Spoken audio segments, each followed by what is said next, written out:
Aloha and good afternoon. My name is Jürgen Steinmetz, joining you from the Breaking News Show in Honolulu. With me, as always, is Dr. Peter Talo. He is in College Station, Texas, where he tells me everything is free. And the weather here, Peter, the weather is free in Hawaii, and that's about the only thing what's free here. It's nice and sunny today, so I don't know how things are in College Station, Texas. It was beautiful today in College Station. And if you need a PCR test or a antigen test here for COVID, they're in front of most of the restaurants, and you get it easily, and we're not paying anything for it. And I just had my fourth shot for the vaccination, and again, I didn't pay anything for it. So, and I got it at the supermarket while I was shopping. Well, that's yeah, you can get it in supermarkets too. The problem here is, if you wanted to get, I'm going to the Philippines. I'll be attending the World Travel and Tourism Council Summit next week. So anyone who's at the summit, say hello. But we need to get a test. Doesn't have to be a PCR test. Can be a regular antigen test you can get for free in Texas. You also get for free literally everywhere in Europe, or maybe you pay €5. Where here they want $99 for it. Plus, in some cases, you have to pay a membership if you're a tourist. If you're not a tourist, I guess you can save the membership. But in these tests, really, Peter, they don't cost more than $5. So I don't know. I think how they get away with this. Is ripping people off. Yeah. But I remember when I worked in Hawaii, the taxes in Hawaii are insane, and I was so happy to get back to Texas because we don't have an income tax here, and our land taxes are frozen when we're 65. And it's a lot simpler for us. I just noticed everything is expensive in Hawaii. I mean, we're complaining. We're furious that gas is $3.70 a gallon. And I'm sure in Hawaii, you guys would be jumping for joy. Bargain. But I guess the thing is that people in Hawaii are very rich, and they can afford these exorbitant prices. And good luck. I wish you all well. I don't know why anybody stays there, but I know the weather is nice. And it is beautiful. I will admit, Hawaii is a wonderful place to visit for about a week. And then it's time to leave. Anyway, this is a special weekend, though. So I think we shouldn't talk about the negative. We should talk about the positive. Because this is one of the rare occasions when the Muslim world is celebrating Ramadan this weekend. They've been celebrating it, but it's certainly celebrating this weekend. Friday night, begins the Jewish holiday of Passover. And of course, Friday for Christians is Good Friday, and then moving on to Sunday to Easter. So all three monotheistic religions, or better really stated, Abraham-oriented religions from Abraham, all three religions are celebrating one of their main holidays. In the Muslim world, Ramadan is certainly probably the most important holiday. In the Christian world, the concept from Good Friday to Easter is really the essence of Christianity, and it's much more important religiously than Christmas. And in the Jewish world, though it's not our high holiday, Passover really is the essence of who we are. If it had not been for Passover, we would be slaves. And so the whole concept of freedom and liberty is there. And I think we could not so much speak about maybe the religious aspects of each one of them, but the fact that they're coming together is kind of symbolic on the fact that tourism should be bringing people together. Yeah, and we shouldn't leave out, in the Christian, like in the Orthodox Church, this holiday, I believe, is a week later, right? So it still goes on. This is an entire weekend in the Muslim world. It also goes for a long time. Yeah, and a week later in the Orthodox Church comes at the end of the Passover celebration. So it overlaps again, because Passover goes on for 8 days. Now, in the Catholic world, they've been having Holy Week. So that was from last Sunday, Palm Sunday, until this Sunday. So they're also on a 7-day system, or ours is a 7-day system. But if you live outside of the land of Israel, you pay an extra day. It's kind of like a fine for living outside of Israel. So for Jews outside of Israel, it's 8 days. For Jews inside of Israel, it's 7 days. But the important thing is, how do we all come together? How do we use tourism? Just like this, religion should be a methodology to bring people together. Tourism should be a methodology to bring people together. It isn't always, but it should be. And the question is, how do we make it the reality, live according to the principle, live according to the dream? Well, I mean, if you look at some areas like in Europe, it's a holiday. There are two holidays, Friday and Monday in many countries. There's holidays in other parts of the world. I'm not sure, but I think there's probably a holiday weekend in Israel as well. And people travel because it's always one of the main seasons for travel. That's when people have the time. They can take off a week or a long weekend. And I know from the time when I grew up in Germany, there was always an Easter holiday in school for 2 weeks. So it was a major time to travel and explore the world and explore other people. And that, of course, contributes to peace. It could. Now, there's another side of that. It could also contribute not to peace. And how would that happen? Well, if we just go someplace, we stay in a resort where we don't really speak to anybody except the servants, the people cleaning the rooms or the people serving us at the restaurants, then, and we don't ever interact with them, then on some levels, we're probably breeding resentments. But if we travel and we actually take the time to learn about the place we're going, we take the time to interact with people, we take the time to get to understand their problems and vice versa, then we are contributing to peace. So there's two sides to it. And I think that's also true of religion. Religion can be used to separate. Certainly in the Jewish world, the time around Easter was the scariest time at all, because this is when Christians like to murder us. And certainly for most of European history, this was the most dangerous period of the year. And literally tens of thousands of Jews were murdered because of the holidays around Easter. I'm not saying that's today, but I am saying that certainly that is the tradition. Matter of fact, in Germany, the saying was to make the river Rhine run red with Jewish blood. And that goes all the way back to the 12th century. So it could be seen from that perspective as a very dangerous time. On the other hand, we could see these three holidays coming together as kind of like a strange coalition of a time where we could learn from each other, we can celebrate each other, we can try to understand each other, we can try to understand each other's history, and that's really part of tourism. So tourism can be an instrument for good or an instrument for bad. Religion can be an instrument for good, and sometimes it's been an instrument for bad. So I think, in both ways, this is a really special weekend and a really good time in a divided world. I mean, this is we live in a very difficult time. We just got over COVID. We have a war going on in the Ukraine, which may very well expand to other parts of Europe. We have the tremendous potential of a war in the Pacific, which looks more and more like it's going to happen. There's even the potential of North Korea talking about long-range missiles that would certainly strike Hawaii. And so that's really dangerous. On the other hand, this is a time really, if we come together and appreciate each other and learn to stop looking at what divides us, but rather looking at what unites us, then that could be this could be a wonderful weekend as a launching pad for peace. And I think that's something that the tourism industry could offer the world, healing after a period of tremendous misery. Yeah, and of course, unfortunately, the misery is ongoing, so it makes it a little bit harder, but it makes people remember about whatever their religion is, about the good in their religion. And definitely, we don't want the Rhine River to turn red. I grew up on the Rhine River, and it's a wonderful place to visit. I didn't see any red in the Rhine River. I don't believe that you were there in the 12th century. Okay, I wasn't there in the 12th century. I don't think you were there even in the 18th century. But on the other hand, it's only 70 years ago that the river could have been running blood because of Hitler.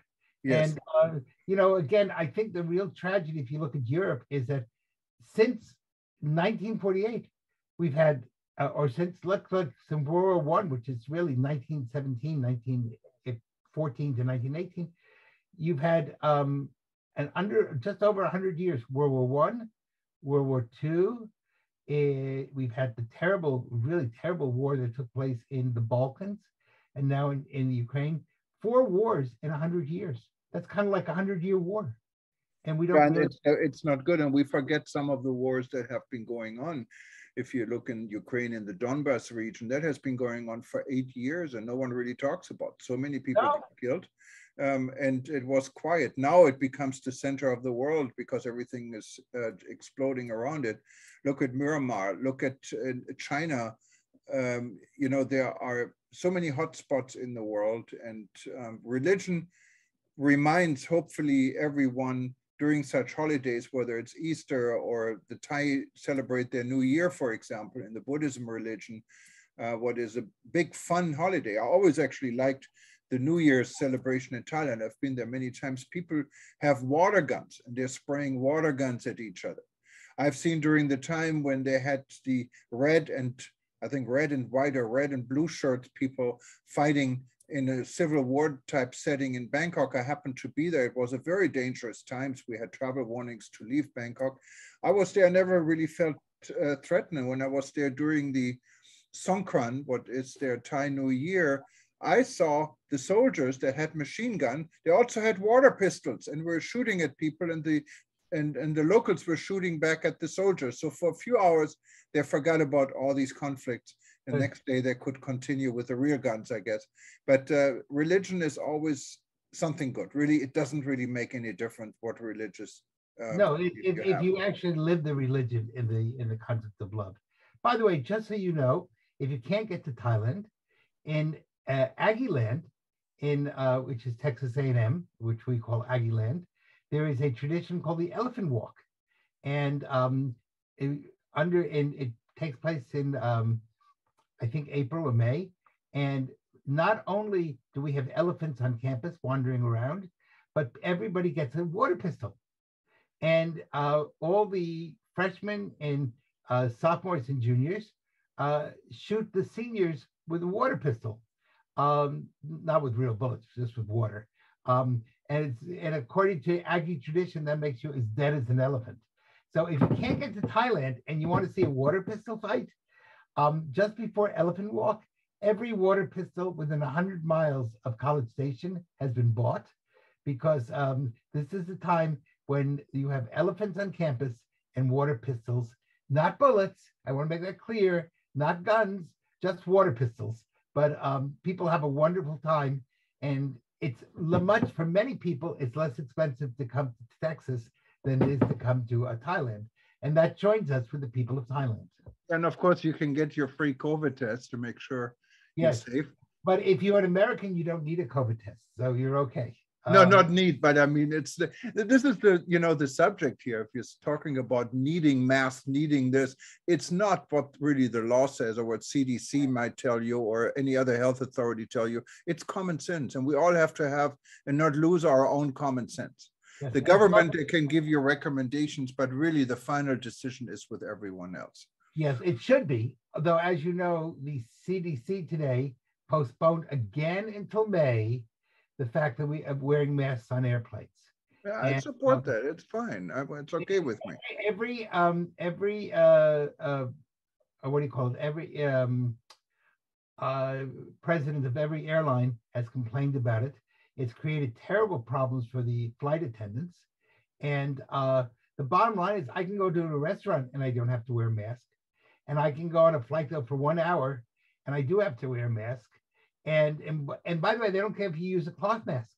It can be any type, just anything. So that really doesn't make a lot of scientific sense. And here in Texas, we're illegal immigrants, and we may be up to 18,000 in a few weeks a day. They don't need to have a COVID test, and they don't need to wear a mask. But if you get on an airplane, ironically, if you come into the United States legally, you need a mask. If you come in illegally, you don't need a mask. So of course, if you rob a bank, no one asks you about if you wear a mask. I understand that, but I mean, if you really look at the aviation situation, when you go on an airplane, you're forced to be in a room with God knows how many people. Well, So it doesn't give you the right, no one knows if the next person has a cold or COVID or anything else. I don't feel threatened by the mask mandate. In a restaurant, it's a different story because you can make a decision whether you want to go into this restaurant or not. And I can make a decision if I want to go on an airplane. I know, but if you live in Hawaii, for example, you couldn't go anywhere without on an airplane. But you guys also believe that airplanes create global warming and you want to get rid of all airplanes. Your senator has already spoken about the fact that no one should be allowed to travel to Hawaii on an airplane. I heard her say it. So therefore, I haven't heard that, Peter. I think this would have made the news. So I don't know where you get your news from. I heard her give a speech in which one of the reporters said, well, ma'am, then how will anybody get to Hawaii? And she said, I don't know. And I guess the way to get to Hawaii is you should go by canoe. So because she is against airplanes, and in which case, no one should go to Hawaii, and which would maybe make your tourism industry happy. Because I think your Hawaii Visit Authority is not really pushing Hawaiian tourism. No, they're doing the opposite, unfortunately. They're they're only one of the few tourists that pay all the bills, and the rest they can really stay home. We don't need maybe the miracle of Hawaii is that you're going to maintain a tourism industry without people. And this will be another one of the wonderful miracles. If you can do that, I'm sure you're going to have some takers here. And I can't. But I think that this is maybe a religious concept. In other words, that there's a new religion, the Hawaiian religion. And in this religion, you think your way to Hawaii, or you just flap your hands and you end up in Hawaii without a plane. All right, Peter. So right. I know. Well, but anyway, I think this is what's really important is that this is a weekend where we're all coming together. And maybe if we can find the chance to see the commonality within human beings. There's a beautiful Jewish story, maybe it's a nice way to end, which is the question is, why did God make only one person? Why did Adam? Actually, Adam in Hebrew doesn't mean Mr. Adam, it just means a human prototype.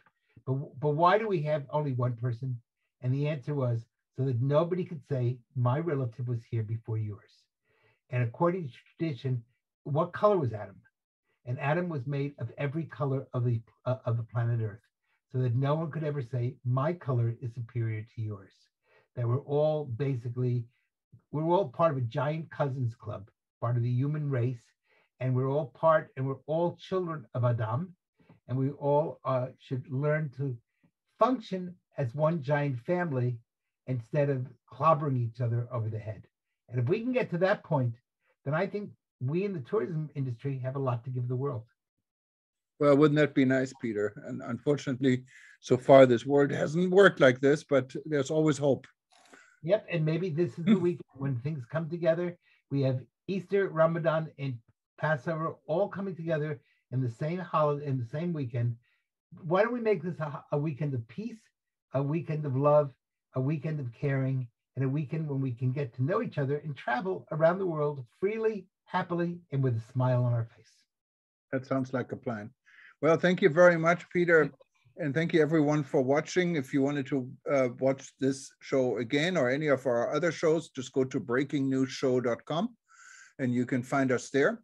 And or you can, of course, click on YouTube and see us also on YouTube.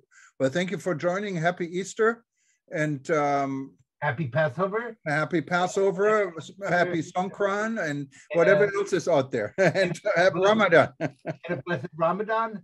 So, Chag Sameach, happy Passover, a happy Easter, blessed Ramadan.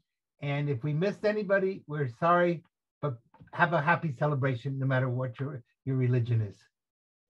Aloha. Bye-bye. Shaloha. Bye-bye.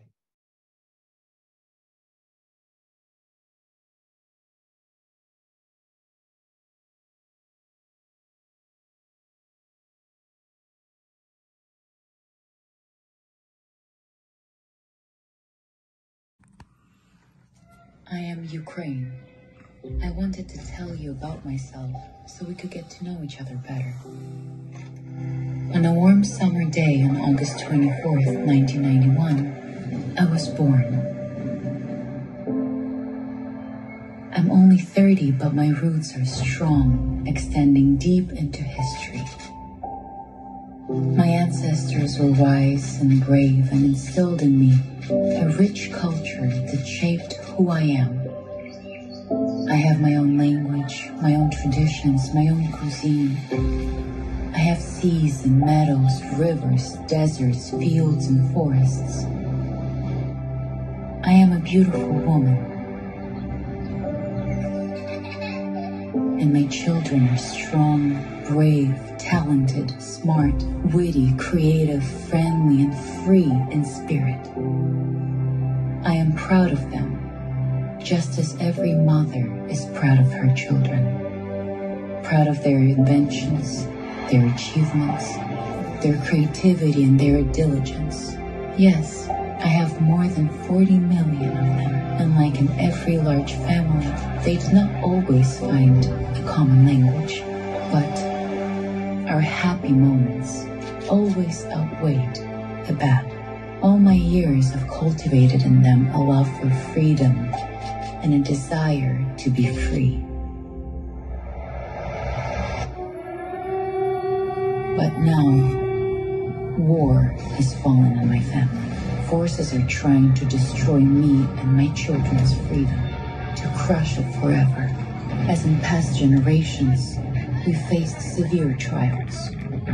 Dark times have fallen upon us again, and my children are forced to protect us, their homes and their families, which they do skillfully despite the difficulties, because we are a real family, united together, supporting each other with our bravery and strength. Today, we fight, but we're not afraid. That's not how we were raised. We will stand, I know. My wounds will heal, and my children will live peaceful lives once more. My name is Ukraine, and I thank you, world, for your support. We will persevere, and when this is all behind us, I'll invite you for a visit. See you soon.